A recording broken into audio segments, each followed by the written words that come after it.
আসসালামু আলাইকুম। এটিএন বাংলা সংবাদে সবাইকে স্বাগত জানাচ্ছি। আমি শারমিন সালাম। শুরুতেই বিআরবি কেবলস সংবাদ শিরোনাম। ভোটে রেফারির ভূমিকা পালন করবে নির্বাচন কমিশন, বললেন সিইসি। ফেব্রুয়ারিতে ভোট নিয়ে সরকারের সাথে কোনো আলোচনা হয়নি, সব দলের থাকবে সমান সুযোগ। বিএনপি সহ ৩৩ দলের সাথে আবারও বসছে ঐকমত্য কমিশন। ১৭ থেকে ১৯ জুন চলবে রাজনৈতিক দলগুলোর সাথে আলোচনা।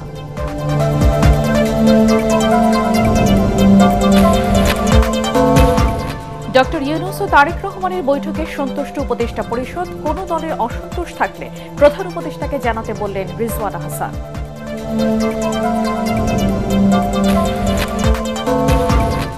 নিজ তত্ত্বাবধানে নগর ভবনে সেবা চালুর ঘোষণা ইশরাকের। বন্ধ থাকবে উন্নয়ন কার্যক্রম, মেয়রের দায়িত্ব বুঝিয়ে না দেওয়া পর্যন্ত চলবে অবস্থান কর্মসূচি। এবং ইরান ইসরায়েলের পাল্টাপাল্টি হামলায় মধ্যপ্রাচ্য জুড়ে উত্তেজনা। ইরানের ক্ষেপণাস্ত্র হামলায় আরও ১২ ইসরায়েলি নিহত। হরমুজ প্রণালী বন্ধের হুমকি তেহরানের। মোসাদের ২ গুপ্তচর গ্রেপ্তার। শুনছিলেন বিআরবি কেবলস সংবাদ শিরোনাম। এছাড়াও সংবাদে থাকছে বিশ্ব বাবা দিবস নিয়ে প্রতিবেদন। বাবা মানে হাজার বিকেল আমার ছেলেবেলা, বাবা মানে রোজ সকালে পুতুল পুতুল খেলা, বাবা মানে কাটছে ভালো যাচ্ছে ভালো দিন। এবারে বিস্তারিত। কারো তাবেদারি নয়, নির্বাচন কমিশন রেফারির ভূমিকায় থাকবে বলে জানিয়েছেন প্রধান নির্বাচন কমিশনার এএমএম নাসির উদ্দিন। বলেন, ত্রয়োদশ জাতীয় সংসদ নির্বাচনের প্রস্তুতি এগিয়ে নিয়ে যাচ্ছে ইসি। এ লক্ষ্যে সবার জন্য লেভেল প্লেইং ফিল্ড তৈরি করতে কমিশন বদ্ধপরিকর। তিনি বলেন, ফেব্রুয়ারিতে সংসদ নির্বাচন আয়োজনে সরকারের সাথে নির্বাচন কমিশনের আনুষ্ঠানিক কোনো আলোচনা হয়নি। সকালে আগারগাঁও নির্বাচন ভবনের সম্মেলন কক্ষে ঈদ পরবর্তী কর্মকর্তাদের সঙ্গে মতবিনিময় অনুষ্ঠানে এসব কথা বলেন সিএসি। বিস্তারিত জানাচ্ছেন ঐশী গোস্বামী প্রভা। নির্বাচন কমিশন ভবনের সম্মেলন কক্ষে কর্মকর্তাদের সঙ্গে ঈদ পরবর্তী শুভেচ্ছা ও মত বিনিময় করেন প্রধান নির্বাচন কমিশনার এএমএম নাসির উদ্দিন। এ সময় কর্মকর্তাদের নির্বাচনে নিরপেক্ষ ভূমিকা পালনের নির্দেশনা দেন তিনি। যারা যারা খেলতে চান তারা যাতে নির্বিঘ্নে খেলতে পারেন সেই ব্যবস্থাটা করে দেব। আমরা রেফারের কাজ করব। সভা শেষে সংবাদ সম্মেলনে জাতীয় নির্বাচন আয়োজন নিয়ে সাংবাদিকদের বিভিন্ন প্রশ্নের জবাব দেন সিইসি। আইন অনুযায়ী কাজ করবেন, কারো দ্বারা প্রভাবিত হয়ে নয়, কারো পক্ষে নয়, যে কোনো দলীয় স্বার্থ বিবেচনায় আপনারা কোনো কাজ করবেন না। একদম আইন অনুযায়ী নিরপেক্ষতার সাথে আপনারা দায়িত্ব পালন করবেন। তিনি বলেন, জাতীয় সংসদ ভোটের প্রস্তুতি এগিয়ে নিয়ে যাচ্ছে ইসি। ভোটের মাঠে সবার সমান সুযোগ থাকবে বলে জানিয়ে সিইসি বলেন, অতীতের মতো প্রহসনের নির্বাচন আর পুনরাবৃত্তি হবে না। কেউ যদি মনে করে থাকে যে বাক্স লুট করে নিয়ে যাব, কেন্দ্র দখল করে আমি জিতে যাব, অতীতে যা হয়েছে তারা দিবা স্বপ্নে আছে। এই জিনিস এবার হতে দেব না ইনশাআল্লাহ। এ সময় লন্ডনে প্রধান উপদেষ্টা ডক্টর মোহাম্মদ ইউনূসের সঙ্গে বিএনপির ভারপ্রাপ্ত চেয়ারম্যান তারেক রহমানের বৈঠক প্রসঙ্গে সিইসি বলেন, সরকার বলা মাত্রই নির্বাচনের জন্য প্রস্তুত থাকবে নির্বাচন কমিশন। সরকারের থেকে যদি ধারণা পাই, আমরা সেই অনুযায়ী ইলেকশন ডেলিভার করার জন্য প্রস্তুত আছি এবং প্রস্তুতি নিচ্ছি। জুনের মধ্যে হালনাগাদ ভোটার তালিকা প্রকাশ ও নির্বাচনের চূড়ান্ত সময়সীমা ঠিক হলে ভোটের 2 মাস আগে তফসিল ঘোষণা করা হবে বলে জানান প্রধান নির্বাচন কমিশনার। আমরা হালনাগাদ যেটা এটা জুনের মধ্যে শেষ হয়ে যাবে। শিডিউল কখন ঘোষণা করি, ভোটের মাস 2 আগে ঘোষণা করব। যখন ঘোষণা করব তখন আমার কাছে যে ভোটার তালিকা যে থাকবে তখন তাদের তো ভোটার যোগ্য হইতে হবে, বুঝছেন না? ঐশী গোস্বামী প্রমা, এটিএন বাংলা, ঢাকা। রাজনৈতিক দলগুলোর সঙ্গে জাতীয় ঐকমত্য কমিশনের দ্বিতীয় ধাপের মুলতবি সংলাপ শুরু হতে যাচ্ছে আগামী মঙ্গলবার। এদিন সকাল 10:30 থেকে রাজধানীর ফরেন সার্ভিস একাডেমিতে এই আলোচনা শুরু হবে। জাতীয় ঐকমত্য কমিশন 20 মার্চ থেকে 19 মে পর্যন্ত 33টি রাজনৈতিক দল ও জোটের সঙ্গে 45টি অধিবেশনে সংলাপ করে। সেখানে অনেক বিষয়ে ঐকমত্য হলেও কমিশনের মৌলিক প্রস্তাবে দ্বিমত ছিল রাজনৈতিক দলগুলোর। সেসব প্রস্তাবে রাজনৈতিক দলগুলোর ঐকমত্য পৌঁছাতে 2 মে থেকে দ্বিতীয় দ্বিতীয় ধাপের সংলাপের উদ্বোধন করেন প্রধান উপদেষ্টা ডক্টর মোহাম্মদ ইউনূস। পরদিন বিষয়ভিত্তিক আলোচনার মাধ্যমে সংলাপের আনুষ্ঠানিকতা শুরু হয়। 3টি বিষয়ে আলোচনার পরে ওই দিন মুলতবি করা হয়। মুলতবি বৈঠক শুরু হবে 17 জুন থেকে, চলবে 19 জুন পর্যন্ত। এবারের সংলাপে সংবিধানের 70 অনুচ্ছেদ, সংসদীয় স্থায়ী কমিটির সভাপতি মনোনয়ন, সংসদে নারীর প্রতিনিধিত্ব, দ্বিকক্ষ বিশিষ্ট সংসদ এবং প্রধান বিচারপতি নিয়োগ প্রক্রিয়া নিয়ে আলোচনা করা হবে বলে জানিয়েছে জাতীয় ঐকমত্য কমিশন। লন্ডনে ডক্টর ইউনূস ও তারেক রহমানের বৈঠকে সন্তুষ্ট অন্তর্বর্তী সরকারের উপদেষ্টা পরিষদ। তবে কোনো রাজনৈতিক দলের অসন্তোষ থাকলে তা প্রধান উপদেষ্টাকে জানানোর অনুরোধ জানিয়েছেন পরিবেশ উপদেষ্টা সৈয়দা রেজওয়ানা হাসান। সংলাপের মাধ্যমে যে কোনো সমস্যার সমাধান সম্ভব বলেও মনে করেন তিনি। এদিকে ঈদের টানা 10 দিনের ছুটি শেষে অফিস করেছেন অধিকাংশ উপদেষ্টা। রিপোর্ট মাহবুব কবির চপলের। লন্ডনের এক বৈঠকে অনেকটাই কেটে গেছে ঢাকার কালো মেঘ। ফেব্রুয়ারিতে নির্বাচনের ইঙ্গিতে স্বস্তি বিএনপিতে, তবে ওই বৈঠক নিয়ে অস্বস্তিতে এনসিপি, জামাত সহ অনেক রাজনৈতিক দল। প্রধান উপদেষ্টার নিরপেক্ষতা নিয়েও প্রশ্ন তুলেছেন দলগুলোর নেতারা। তাদের কিছু বলার থাকলে প্রধান উপদেষ্টাকে জানানোর পরামর্শ পরিবেশ উপদেষ্টার। আমার কাছে পরিস্থিতিটা বেশ স্বস্তিকর মনে হচ্ছে। হ্যাঁ, আর এখন রাজনৈতিক দলগুলো তার অবস্থান থেকে কথা বলবেন। রাজনৈতিক দলগুলো প্রধান উপদেষ্টার ব্যাপারে যদি কোনো কথা বলেন, এটা প্রধান উপদেষ্টার সাথেই ওনারা নিশ্চয়ই কথা বলবেন। আপনি রাজনীতি বলেন, নির্বাচনী বলেন, গণতন্ত্রই বলেন আর সংস্কারই বলেন, প্রত্যেকটাই ডায়ালগের মাধ্যমে আগাতে হবে। আমি সেই জন্য ডায়ালগটা হচ্ছে এটাকে একটা সুসংবাদ মনে করি। এদিকে 10 দিন ঈদের ছুটির পর সচিবালয়ে অফিস করেছেন বেশ কয়েকজন উপদেষ্টা।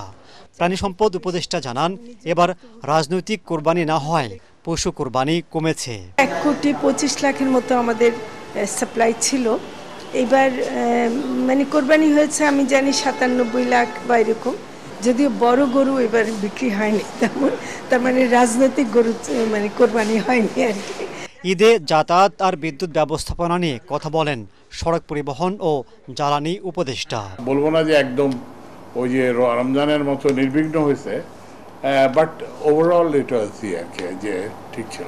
এখন গ্রামেও ঘরে ঘরে কি বলে ফ্রিজ, ঘরে ঘরে এসি, তো এর ফলে ওই এর প্যাটার্নটাও পরিবর্তন হয়ে গেছে এবং এটার ফলে কিছু কিছু জায়গায় বিদ্যুতের সমস্যা হয়েছে। ঈদের পর প্রথম কর্মদিবসে অনেকটা ঢিলে ঢালা ছিল অফিসের কার্যক্রম। 2 ঈদে লম্বা ছুটি দেওয়ায় অন্তর্বর্তী সরকারের উপর সন্তুষ্ট সরকারি চাকরিজীবীরা। তবে অসন্তুষ্টি আছে বেতন ভাতা আর নতুন আইন নিয়ে, যা দূর করবার তাগিদ দিচ্ছেন তারা। মাহবুব কবির চপল, এটিএন বাংলা, সচিবালয়, ঢাকা। রাজধানীর উত্তরায় র্যাবের পোশাক পরে টাকা ছিনতাইয়ের ঘটনায় জড়িতদের শনাক্ত করে আইনের আওতায় আনা হবে বলে জানিয়েছেন স্বরাষ্ট্র উপদেষ্টা জাহাঙ্গীর আলম চৌধুরী। সচিবালয় কোর কমিটির বৈঠক শেষে তিনি আরও জানান, যে কোনো সময় নির্বাচন হলে নিরাপত্তা নিশ্চিতে প্রস্তুত আইনশৃঙ্খলা রক্ষাকারী বাহিনী। এ সময় ভারতকে অমানবিকভাবে পুশ ব্যাক না করার অনুরোধ জানিয়ে উপদেষ্টা বলেন, বাংলাদেশের নাগরিক হলে তাদের সসম্মানে ফিরিয়ে নেওয়া হবে। র্যাবের পোশাক পরে একটা যেই ঘটনাটা ঘটছে, এটা নিয়েও আমরাও খুবই কনসার্ন। আমরা সর্বোচ্চভাবে চেষ্টা করতেছি এটার সাথে যেই জড়িত আমরা খুব যত তাড়াতাড়ি সম্ভব যেন আইনের আওতায় নিয়ে আসতে পারি। হাই কমিশনার আছে ইন্ডিয়ায়, সেও আমাদের অফিসেও আসছিল, তার সাথেও আমাদের কথা হয়েছে।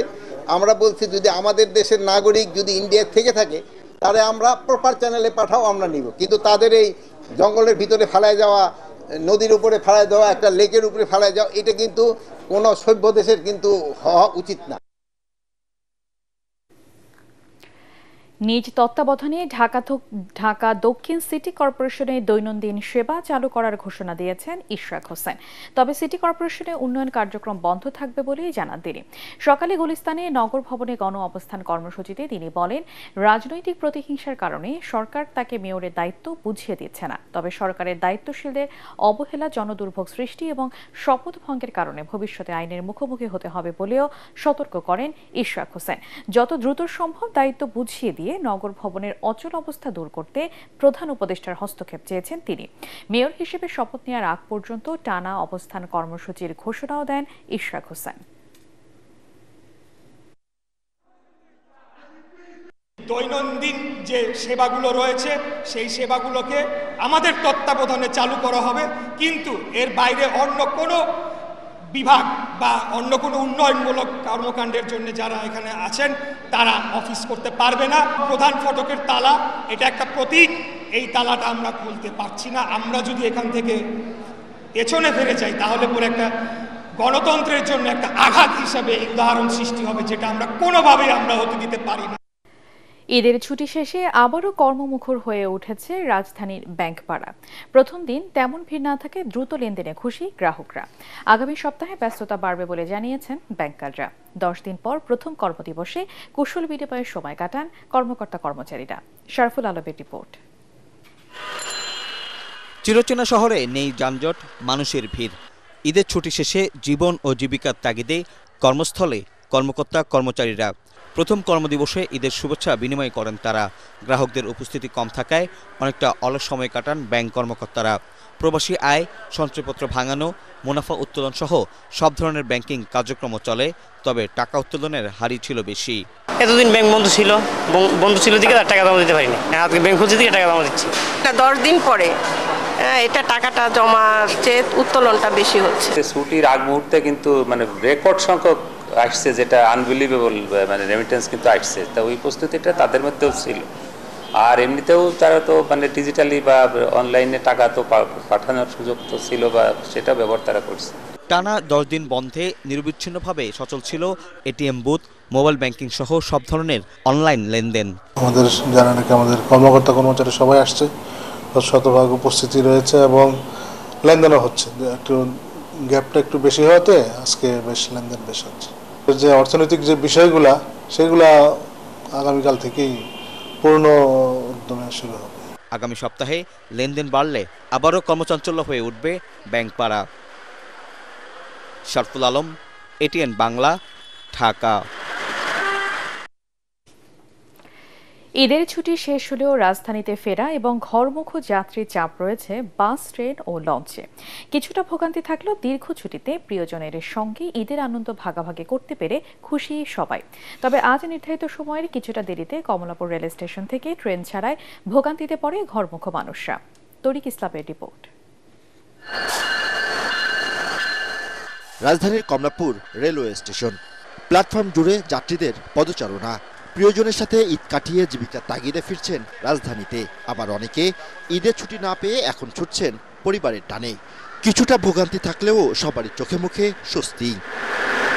কোনো ভোগান্তি নেই, জাস্ট একটু কষ্ট হয়েছে ঈদের সময়, জাস্ট এটা একটু ঈদের আনন্দ ভাগাভাগি। অনেক বড় একটা বন্ধ ছিল, ফলে আমরা পরিবার পরিজন সহ আরও যারা দূর এবং নিকট আত্মীয় আছে সবার সাথে মিলেমিশে উদযাপন করতে পেরেছি। ওই ব্যস্ততার জন্য যেতে পারি নাই, সেটার জন্য এখন যাচ্ছি। আর ফ্যামিলি চলে গেছিল, ওদেরকে আনতে যাচ্ছি আর কি। ফ্যামিলির সাথে ঈদ কাটাইছি, খুব সুন্দর।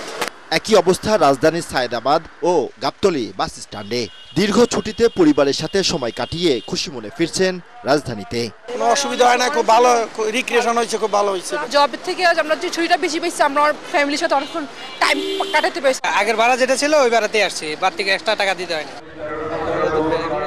দক্ষিণাঞ্চলের যাত্রীদের অন্যতম প্রবেশমুখ সদরঘাট লঞ্চ টার্মিনালেও যাত্রীদের উপচে পড়া ভিড়। শেষ মুহূর্তে কর্মস্থলে যোগ দিতে যাত্রীবাহী লঞ্চ ভিড়ে টার্মিনালে। নিরাপদে ফিরতে পেরে খুশি যাত্রীরা। না, কোনো অসুবিধা হয় নাই। ভাড়া আগের চেয়ে একটু বেশি। একদিন আগে আসার অর্থ হলো যাতে আমি স্বাচ্ছন্দ্যভাবে এবং সুস্থভাবে টাইম টু টাইম নিয়মিত অফিস করতে পারি। অনেক ভালো ভ্রমণ করছি, খুব আনন্দ সব। টানা 10 দিনের ছুটিতে পরিবারের সাথে কাটানো সুখ অনুভূতি, কর্মস্থলে নতুন উদ্যমের কথা জানান প্রিয়জন ছেড়ে আসা ঘরমুখ মানুষ। তরিক ইসলাম, এটিএন বাংলা, ঢাকা। যুক্তরাজ্যে বাংলাদেশিদের সম্পদ জব্দ হয় প্রমাণ করে দেশ থেকে টাকা পাচার হয়েছে। পাচার হওয়া এসব অর্থ ফেরত আনতে শিগগিরই আইনি প্রক্রিয়া শুরু হবে বলে জানালেন বাংলাদেশ ব্যাংকের governor doctor Ahsan H Mansur.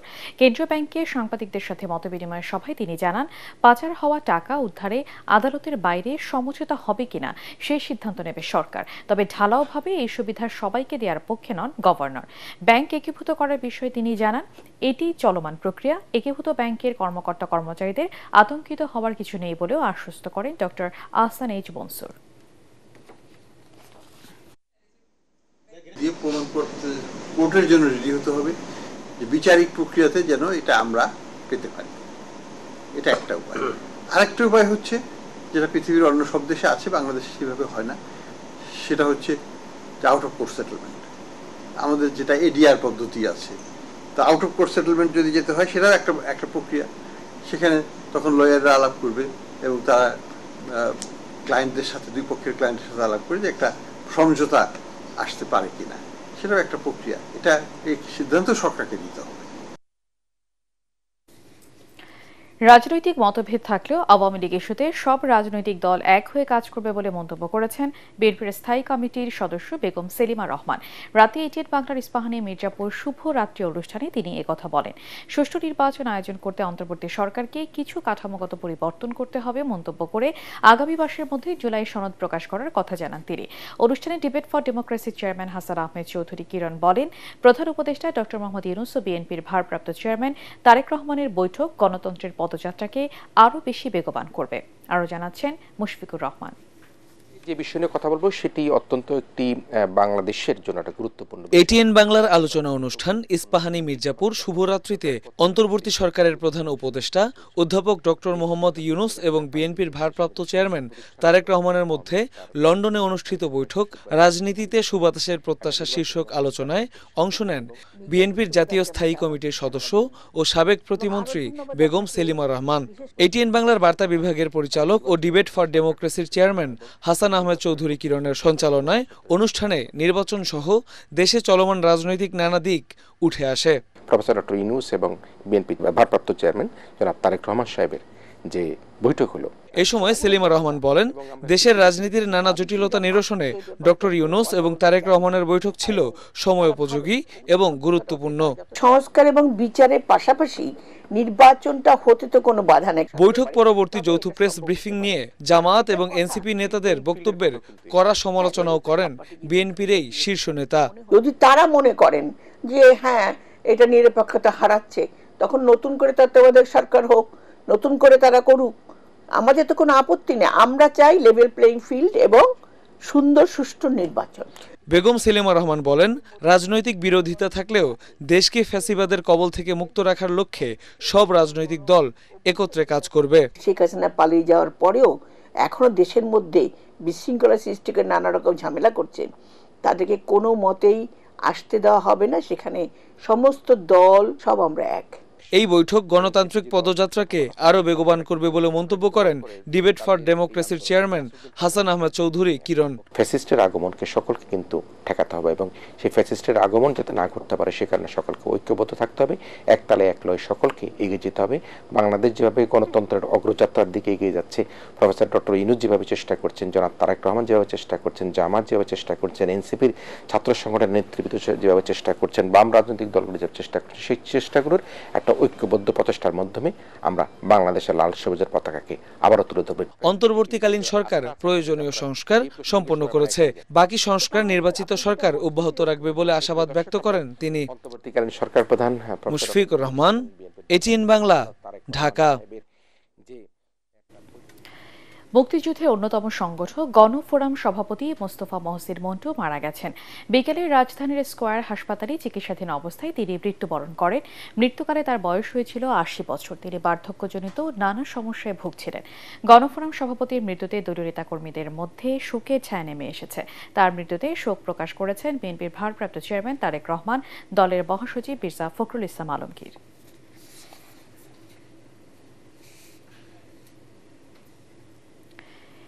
একটি শব্দ বাবা, কারো কাছে আশ্রয়, কারো কাছে আত্মবিশ্বাস, আবার কারো কাছে শুধুই এক অপূর্ণতা। এই শহরের আলো আধারের ভেতর পথের ধুলো বালুতেও বাস করে কিছু চোখ, যাদের কপালে নেই বাবা ডাকার সৌভাগ্য, নেই কোনো কাঁধে মাথা রাখার অধিকার। এই বাবা দিবসে আমরা খুঁজে নিয়েছি সেই সব শূন্য চোখের গল্প। এস এ আশরাফের রিপোর্ট।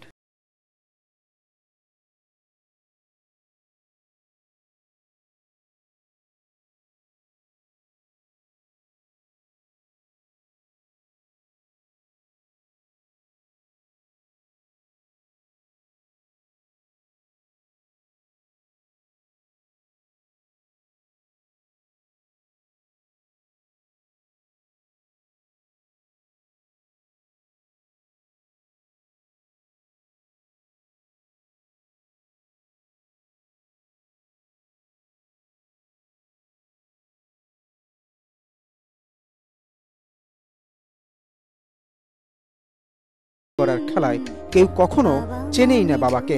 আমার কি খারাপ লাগে, যদি থাকতো তাহলে আমাকেও কিনে দিত, তাও অনেক আদর করতো, কিন্তু আমার ভাগ্যে নেই। নিজে মায়ের আম্মু করে ডাক দিত, আমার তো অনেক ভালো লাগতো। আর আমি বাবাতে যা চাইতাম তা পাইতাম, বাবাতে যেটা চাইতাম এটা হালাইতো না, দিত।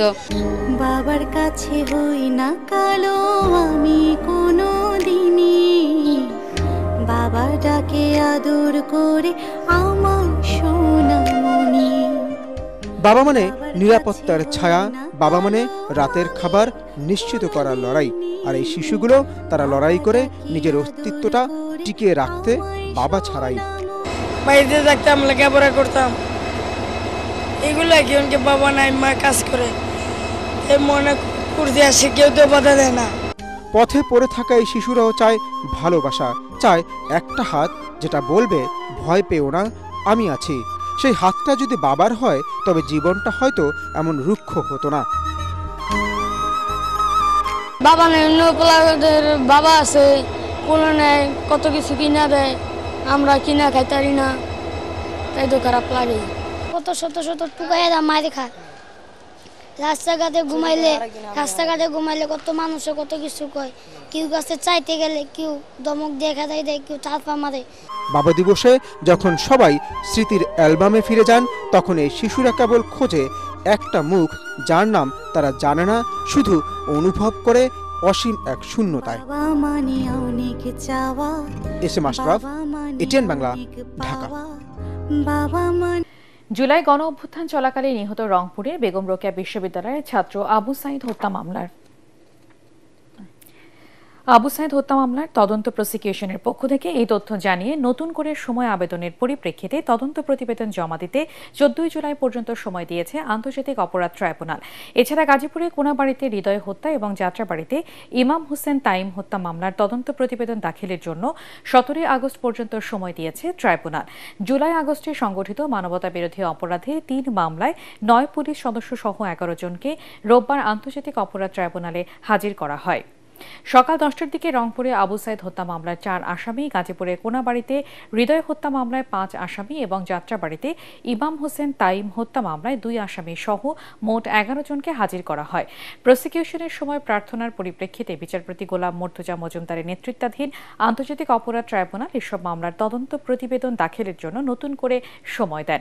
এছাড়া রংপুরে আবু সাইদ হত্যা মামলার 4 আসামিকে জিজ্ঞাসাবাদের জন্য 18 ও 19 জুন সময় দিয়েছে ট্রাইব্যুনাল।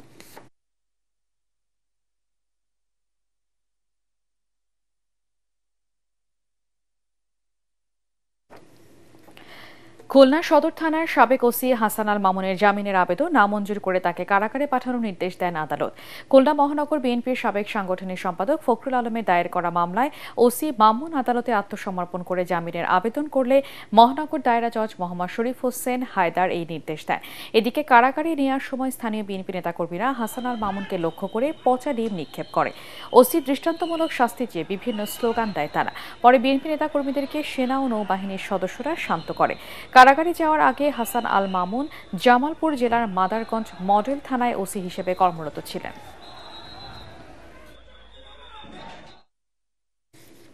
আল আরাফা ইসলামী ব্যাংক অর্থ সংবাদ।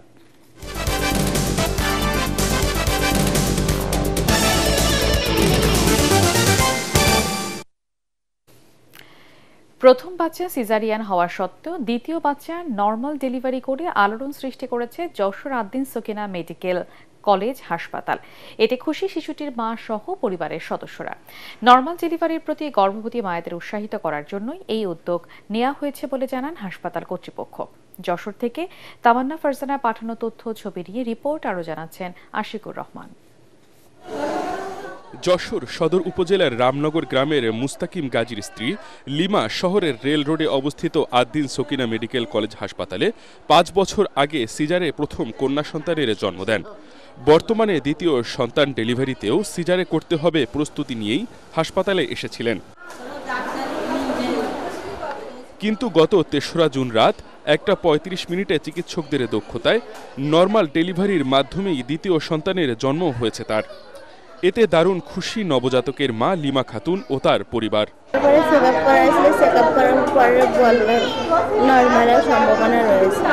বলেছে কোনো সমস্যা, আমি বাড়ির গার্জিয়ানরা তখন মনে করেন ডাক্তাররা চেষ্টা করেছে, তারপরে আল্লাহ চাইছে বলে হয়েছে। মানে প্রথম সিজার হলে দ্বিতীয় বাইসা নর্মালি হয় না, অন্য অন্য হসপিটাল বা ক্লিনিক এটা মানে মেনেও নেয় না যে সিজার আছে, সিজারই করতে হবে, আর আদ্দিন সেটা সম্ভব করেছে।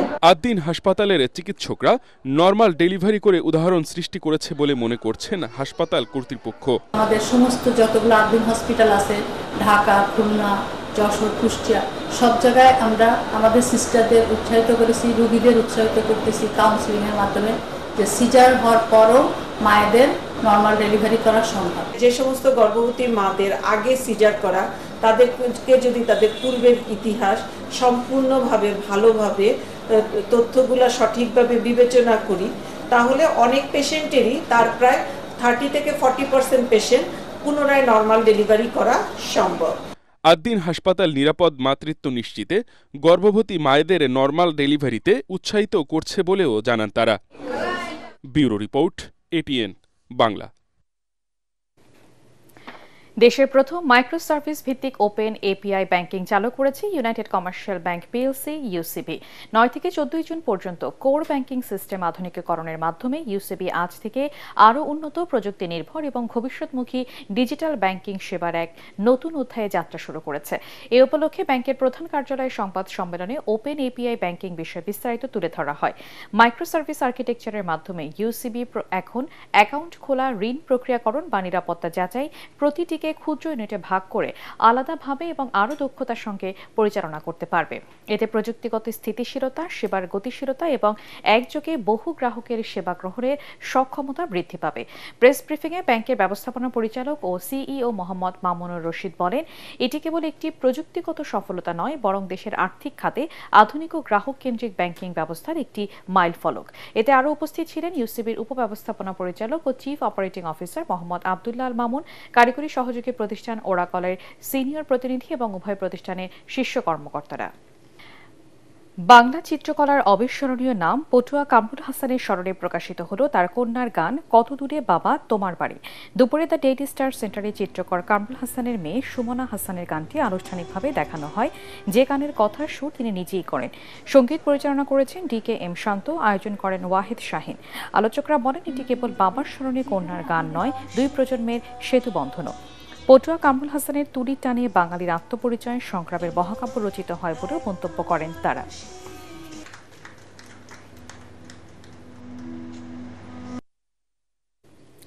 এবারে খেলার খবর।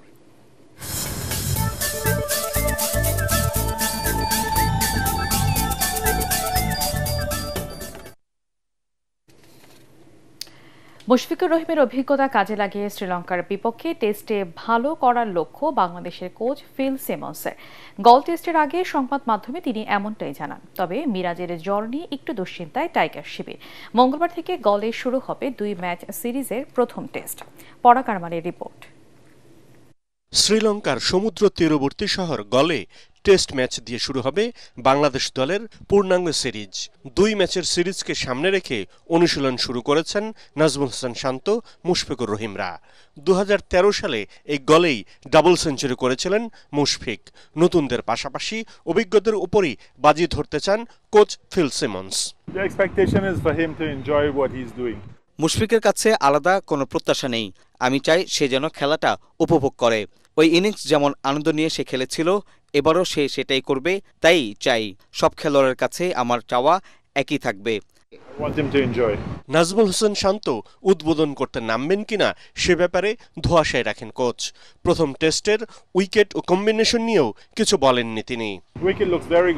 এখনো কম্বিনেশন কেমন হবে তা ঠিক করিনি। কাল উইকেট দেখে তবেই আমরা কম্বিনেশন নিয়ে ভাববো। উইকেট দেখে মনে হচ্ছে খুব ভালো, কাল আবারও দেখে তা বুঝতে পারবো। প্রথম দিনের অনুশীলনে ছিলেন না সদ্য ওয়ানডে দলের নেতৃত্ব পাওয়া মেহেদী হাসান মিরাজ। জ্বরের কারণে তিনি অনুশীলনে যোগ দিতে পারেননি। হ্যাঁ, মিরাজের জ্বর, তবে গত কয়েকদিনের চেয়ে সকালে ভালো দেখছে ওকে। চিকিৎসা চলছে, আশা করি কাল সে অনুশীলনে আসতে পারবে। মিরাজের অনুপস্থিতিকেও পজিটিভ হিসেবে দেখছেন কোচ। তার মতে একজনের অনুপস্থিতি মানে অন্য আরেকজনের জন্য সুযোগ তৈরি হওয়া। তবে সেই সুযোগটা অন্যরা কাজে লাগাতে পারবেন কিনা সেটাই প্রশ্ন। পরাগ আরমান, এটিএন বাংলা। শেষ করার আগে বিআরবি কেবল সংবাদ শিরোনাম আরেকবার। ভোটে রেফারির ভূমিকা পালন করবে নির্বাচন কমিশন, বললেন সিইসি। ফেব্রুয়ারিতে ভোট নিয়ে সরকারের সাথে কোনো আলোচনা হয়নি, সব দলের থাকবে সমান সুযোগ। বিএনপি সহ ৩৩ দলের সাথে আবারও বসছে ঐকমত্য কমিশন। ১৭ থেকে ১৯ জুন চলবে রাজনৈতিক দলগুলোর সাথে আলোচনা।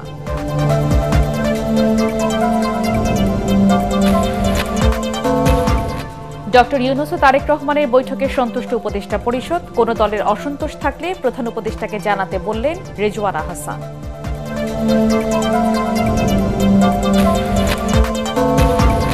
নিজ তত্ত্বাবধানে নগর ভবনের সেবা চালুর ঘোষণা ইশরাকের। বন্ধ থাকবে উন্নয়ন কার্যক্রম, মেয়রের দায়িত্ব বুঝিয়ে না দেওয়া পর্যন্ত চলবে অবস্থান কর্মসূচি। এবং ইরান ইসরায়েলের পাল্টাপাল্টি হামলায় মধ্যপ্রাচ্য জুড়ে উত্তেজনা। ইরানের ক্ষেপণাস্ত্র হামলায় আরও ১২ ইসরায়েলি নিহত। হরমুজ প্রণালী বন্ধের হুমকি তেহরানের। মোসাদের ২ গুপ্তচর গ্রেপ্তার। পরবর্তী সংবাদ দেখার আমন্ত্রণ জানিয়ে এখনকার মতো শেষ করছি। এটিএন বাংলা সংবাদ ইউটিউবে দেখতে ব্রাউজ করুন youtube/ATN Bangla News।